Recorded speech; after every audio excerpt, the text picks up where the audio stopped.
Lula? Alô? Fala, presidente! Tudo bem? Tudo bem? Como é que tá o senhor? Pergunta sobre o filho. Palestra? Os caras tivessem mandado Sobre o quê? um filho aí pra BRICS? Não. Na minha opinião, minha humilde opinião, deveria tacar pedra no dólar. Derruba esse negócio. Derruba o dólar. Não faz sentido nenhum. Tem que fazer comércio com outros países usando a moeda do teu concorrente. Né? Os americanos são concorrentes, estão disputando o mesmo mercado. Toda vez que você vai fazer um comércio internacional, você precisa comprar a moeda do teu concorrente. Tem que ter ela em reserva. Antigamente era ouro, né? Você tinha lá a moeda com lastro no ouro. Agora eles tiraram o lastro no ouro e ficam usando a moeda dos caras. Isso é ruim para você. Pergunta sobre o filho. Isso, fala que vai fazer uma moeda nova de Brasil, Índia, China, Rússia, os BRICS vão utilizar uma moeda digital nova, mas não fala que é Bitcoin, não fala que é Bitcoin, fala que vai ter que ser criada, aí são só assustar os caras, né? Tem que chegar devagar para assustar o pombo. Fala que não, vai ser uma moeda nova e tal, que não precisa mais de dólar, vamos derrubar esse negócio primeiro, depois a gente entra com tudo com Bitcoin. Pergunta sobre o Vai na minha que vai dar certo, pode apostar, vai que vai dar certo. Pergunta sobre o De nada, abraço. Tchau, querido. Eu toda noite me pergunto por que todos os países estão obrigados a fazer seu comércio lastreado no dólar. Por que nós não podemos fazer o nosso comércio lastreado na nossa moeda? Por que nós não temos o compromisso de inovar?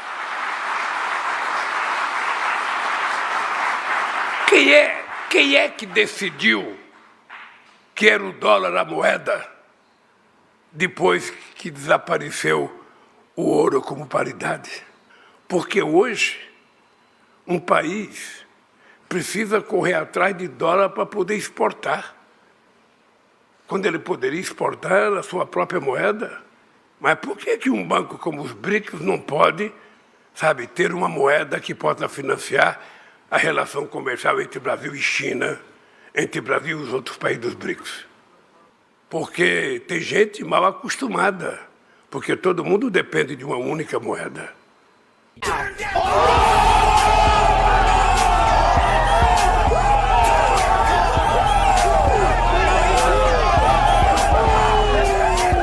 Olá, criptomaníacos! Pelo jeito, quem ficou esperando por uma queda para comprar Bitcoin e Ethereum no preço promocional acabou perdendo o trem, perdendo o bonde.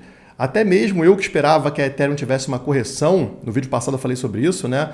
Com a atualização dela a gente tivesse mais saques do que depósitos e isso faria o preço cair. Me enganei, a própria Ethereum mostrou força e subiu.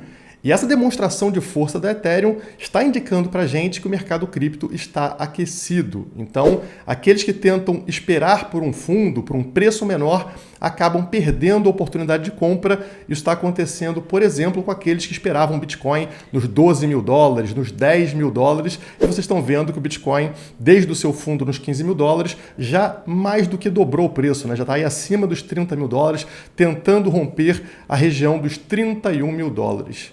Sendo assim, será que vale a pena você tentar acertar topos e fundos? Na minha visão, esse é um dos maiores erros do investidor de criptomoedas, né?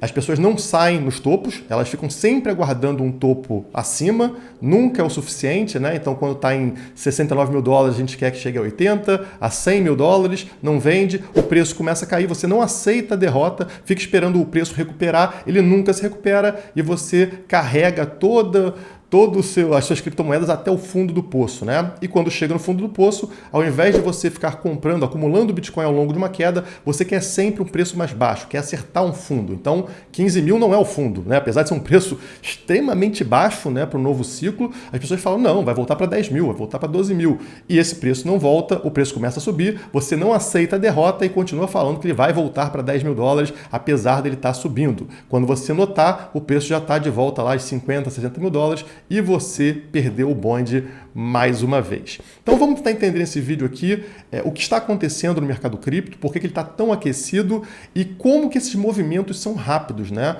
A gente está numa região agora dos 30 mil dólares, que é uma região de resistência de preço para o Bitcoin, mas a distância entre os 30 e os 60 mil dólares é muito menor do que você pode imaginar, porque não existe muita resistência entre esses pontos, né? O ponto extremo, quando a gente chega num topo de preço, a queda desse topo para um valor muito abaixo, ela é rápida, ela é muito rápida, então não forma ali muitos suportes e resistências nessa região. Então, na hora que você rompe uma resistência importante como os 30 mil dólares, rapidamente a gente pode voltar para o topo, né? Algo que ninguém esperava, por exemplo, para 2023. Bom, vou começar falando aqui sobre a Ethereum. No vídeo anterior eu esperava o contrário, mas vocês veem que interessante, né? Ao invés da gente entrar direto vendido, né? Vender as Ethereums, a gente simplesmente puxou o nosso stop mais para próximo. Foi uma coisa conservadora. A gente não tem como saber o movimento que o mercado vai ter. Era uma coisa nova, né? Estavam retirando de staking as Ethereum. A gente não sabia se isso ia ter muita retirada ou não. Então a gente simplesmente subiu o stop. Não fomos vendidos. O preço não caiu. Então a gente continua comprado em Ethereum, mas numa posição mais conservadora. Então tá aqui a matéria da Infomoney falando: venda no boato, compra no fato. Ethereum surpreende pessimistas e acelera após atualização. No caso aqui, eu era um dos pessimistas em relação a isso. E a matéria vai explicar para a gente o que aconteceu, né? Por que essa queda não veio. Então ela começa falando que a Ethereum ultrapassou o patamar de 2 mil dólares pela primeira vez desde agosto após essa atualização Xangai, que permite, né, que finalmente as pessoas possam retirar o valor investido lá, stake, né, travado na Ethereum, né? Finalmente isso poderia acontecer. Apenas 0,3% dos depósitos, isso dá cerca de 128 milhões de dólares, foram retirados nas últimas 12 horas. Então, 128 milhões de 3,6 bilhões é muito pouco, 0,3%. Praticamente ninguém retirou. Claro que não estava aberto para todo mundo fazer retirar o depósito, né? Fazer um saque ali do staking, mas mesmo assim é um valor irrisório, por isso que a gente não viu aí uma queda no caso da Ethereum. A quantidade de novos Ethereums em staking também está superando os resgates. Então tem mais gente depositando staking do que retirando de staking, mostrando para vocês como o mercado está confiante. Afinal, se as pessoas estivessem com medo de queda no mercado cripto, o que elas estariam fazendo? Ufa, finalmente liberaram meu dinheiro. Vou sacar, vou transformar em dólar. Está acontecendo o contrário. As pessoas estão pegando o dinheiro e travando na plataforma da Ethereum. O que isso sinaliza para você? Será que é hora de estar pessimista? O mercado não está sinalizando isso, né? Até o momento, 96% do volume de retiradas vem de usuários sacando apenas suas recompensas. Ou seja, eles estão deixando o valor original, que eles fizeram um depósito lá, não estão mexendo nisso. Estão tirando somente o lucro, né? Estão pegando o lucro e colocando no bolso. Isso também mostra uma confiança em relação ao mercado cripto e principalmente em relação a Ethereum. Boa parte da movimentação na rede vem de instituições. As exchanges Kraken e Huobi, por exemplo, estão retirando muitos depósitos. A Kraken, por exemplo, fez um acordo com a CVM dos Estados Unidos, que é a SEC, para parar de oferecer serviços de staking. E se isso pode ser feito pela Ethereum, é normal que a Kraken agora faça a venda, né? Retire os seus depósitos de Ethereum, até possa remover a Ethereum da plataforma, enfim. Então existe uma pressão vendedora por parte dessas plataformas. Mas como eu falei para vocês no vídeo anterior, essas exchanges não conseguem retirar muitos depósitos agora, estão travadas, só devem fazer isso a partir de maio, né? A partir do mês que vem. Então notem que apesar de não ter pressão vendedora nesse momento, essa pressão vendedora pode acontecer em algum momento daqui a algumas semanas, lá em maio, tá? Então não quer dizer que a Ethereum não vai cair, quer dizer que ela não caiu agora, mas os mais interessados em retirar os depósitos, que são os exchanges, ainda não estão fazendo. Então vamos aguardar, vamos ficar com calma, por isso que é importante ter um stop ali mais próximo, porque esse movimento de queda pode acabar ocorrendo, tá? Aqui embaixo eles falam que agora o vento ficou para trás, é hora da Ethereum tirar o atraso em relação ao Bitcoin. A Ethereum teve uma subida de preço muito inferior à do Bitcoin nesse período, nessa alta que a gente teve. Então, se agora a gente percebeu que o risco da Ethereum, que era justamente essa atualização, passou, o natural seria a Ethereum voltar a acompanhar o movimento do Bitcoin. Então, como tinha essa margem, ela está subindo mais forte nesse momento. Era aquela história clássica de venda o boato, compre o fato. Existia uma suspeita de que os investidores estavam taticamente vendidos, aguardando para ver se existia um risco nessa atualização. Se a atualização teria um problema, se não liberariam realmente os saques lá do staking, ou se o mercado desabaria depois que liberasse. Então o pessoal ficou na defensiva. Agora que eles viram que o evento aconteceu, a atualização ocorreu, não retiraram, né? Não teve grande retirada, inclusive está tendo depósito, isso gera uma confiança e os investidores voltam a comprar Ethereum. Isso explica essa subida da Ethereum. O problema com a narrativa que eu tinha, por exemplo, da queda, é que ela desconsiderava o fato de que os investidores que fizeram staking de Ethereum lá atrás, né, em dezembro de 2020, são aqueles que acreditam firmemente na tecnologia, acreditam muito na Ethereum. Eles sabiam que podia ter algum risco, que podia ficar travado por muito tempo, e mesmo assim eles depositaram. Então não eram investidores comuns, né? Eram pessoas que realmente apostam na Ethereum, então elas não têm uma tendência de sacar agora, elas têm tendência inclusive de depositar, e esse é um erro, por exemplo, que eu cometi na minha análise, né? Faz sentido. Bom, agora, o vídeo que eu fiz na segunda-feira, falando sobre o Bitcoin romper os 30 mil nessa semana, ele se tornou realidade. Esse foi um acerto que eu tive aqui no canal, para falar para vocês que iria romper, principalmente porque eu acreditava que os dados de inflação nos Estados Unidos viriam positivos, positivos no caso para ativos de risco, né? Inflação em queda. E foi exatamente o que aconteceu. A matéria aqui fala que novos dados de inflação nos Estados Unidos deixam o Bitcoin livre para continuar alta. Então, saiu lá os dados de inflação dos Estados Unidos com números melhores do que os previstos pelo mercado. Como consequência, o Bitcoin não apenas continua acima dos 30 mil dólares, como ele tem um caminho livre para continuar a sua alta. Apesar disso, a maior barreira do Bitcoin está no gráfico dele, né? A maior parte dos analistas fala que essa região entre os 32 mil dólares e os 34 mil dólares é uma forte resistência e o Bitcoin vai ter dificuldade de superar essa região, que eu vou mostrar para vocês no gráfico por que ela é relevante. Mas, como vocês vão ver aqui no final, é importante notar que é um grande vazio entre essa resistência, 32, 34, e a alta histórica nos 69 mil dólares. Ou seja, é possível que se o Bitcoin romper essa resistência, ele vai dar um salto muito rápido para a alta histórica, podendo fazer, quem sabe, uma alta histórica completamente fora dos padrões ainda em 2023. Como vocês sabem, se a gente pegar as velas anuais, a tendência para 2023 é o preço ficar mais ou menos na metade da alta histórica. Então, uma posição próxima do que a gente está, né? Seria ali próximo dos 35 mil dólares. E não atingir uma alta histórica. Esse é o padrão, tá, de todos os ciclos. A alta histórica viria quando?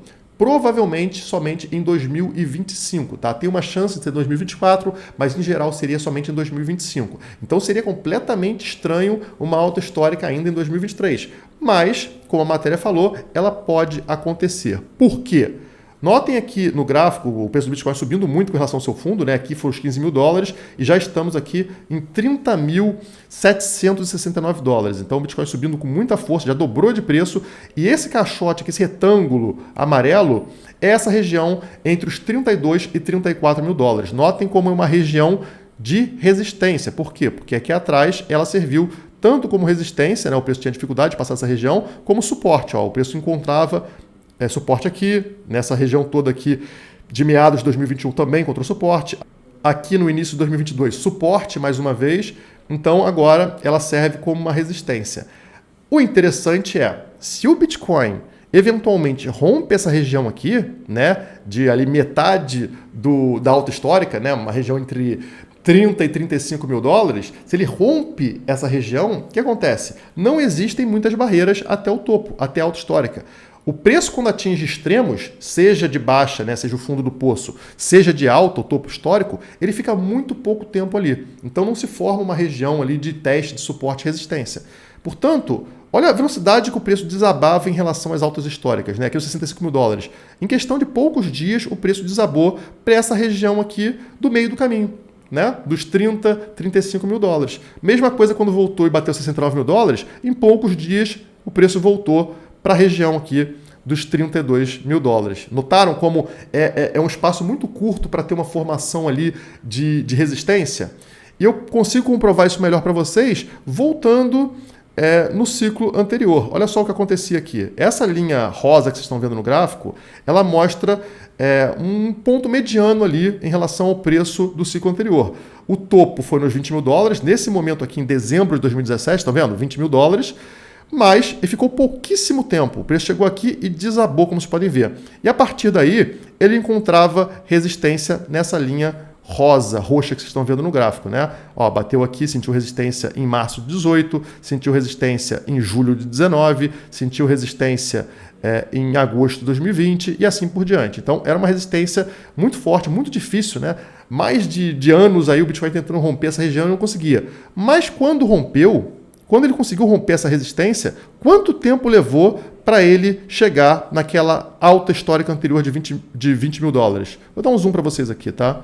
Notem aqui como, em questão de 56 dias, ou seja, menos de 2 meses, o preço do Bitcoin disparou e atingiu lá, superou os 20 mil dólares.